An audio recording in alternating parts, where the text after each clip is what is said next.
Stabiliser का use हम तभी करते हैं जब वोल्टेज की समस्या हो। किसी किसी के यहाँ 150 वोल्ट आता है तो स्टेबलाइजर लगा के थोड़ा सा उठा लेगा। अब आप स्टेबलाइजर खरीदने जाएंगे तो दुकानदार पूछेगा कट ऑफ पोटेंशियल कितना होना चाहिए। हमारे जितने हाउस या होम अप्लायंसेस हैं, जितने भी घर की चीजें चलती हैं, वो 220 वोल्ट पे चलती हैं। कितने वोल्ट पे? 220 वोल्ट पे ये सारी चीजें चलती हैं। समझ में आएगी नहीं आ गया? कितने वोल्ट पे बाबू? 220 वोल्ट पे ये सारी चीजें चलती हैं। लेकिन स्टेबलाइजर का यूज हम तभी करते हैं जब हमारे मोहल्ले या हमारे शहर में वोल्टेज की समस्या हो। समझ में आएगी नहीं आ गया? वोल्टेज की क्या हो? समस्या हो। अब इस वोल्टेज की समस्या हो तो किसी किसी के यहाँ 150 वोल्ट आता है। जैसे किसी के यहाँ कितना है? 200 वोल्ट आया तो स्टेबलाइजर लगा के थोड़ा सा उठा लेगा। 180 आया, वो और दिक्कत है।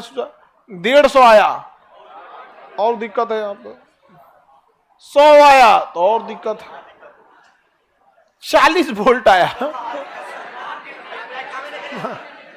तो देखिए, स्टेबलाइजर की भी अपनी एक क्षमता है कि कम से कम कितने वोल्ट को उठा के वो 280 में रख सकता है। 220, क्योंकि हमें चाहिए कितना? 220। स्टेबलाइजर इसको भी बना सकता है 220, इसे भी बना सकता है, इसको भी बना सकता है, 100 को भी बना सकता है, 40 को ना बना पाएगा। 40 को बना पाएगा तो वह न्यूनतम वोल्टेज जिसे स्टेबलाइजर बढ़ा के 220 तक ले जा सके, उसे हम कट ऑफ पोटेंशियल कहते हैं। क्या कहेंगे? Cut off potential. तो कट ऑफ पोटेंशियल मैक्सिमम मान को दर्शाता है कि मिनिमम मान?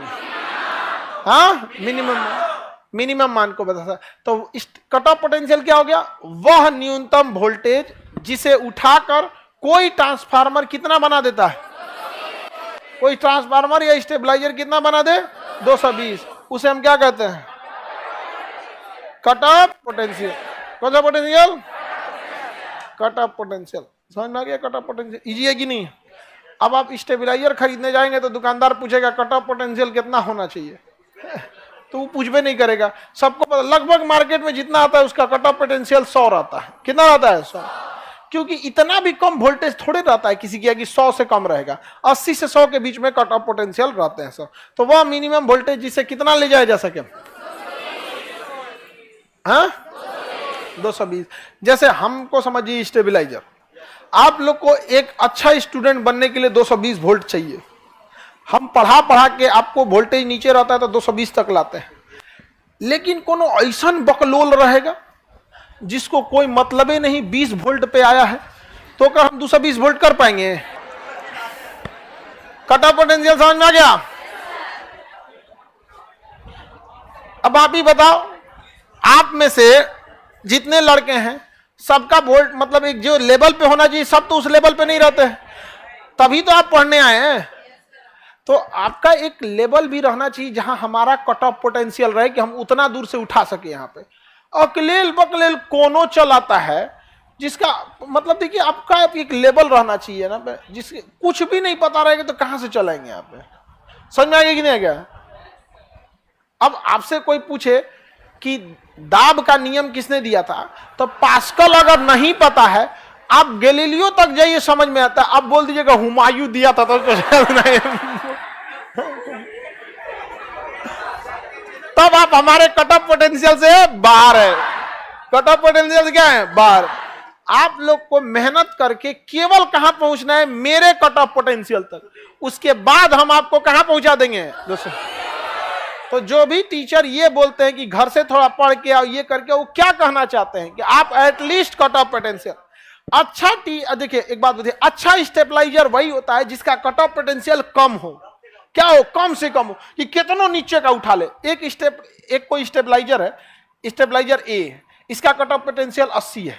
स्टेबलाइजर बी, इसका 65 है। स्टेबलाइजर सी 110 है। सबसे अच्छा इसमें कौन सा है? हाँ, तो अच्छा स्टेबलाइजर वही है जिसका कट ऑफ पोटेंशियल कम से कम हो। एकदम में कम रहे तब वो उठा के कहां भेज दे? 220।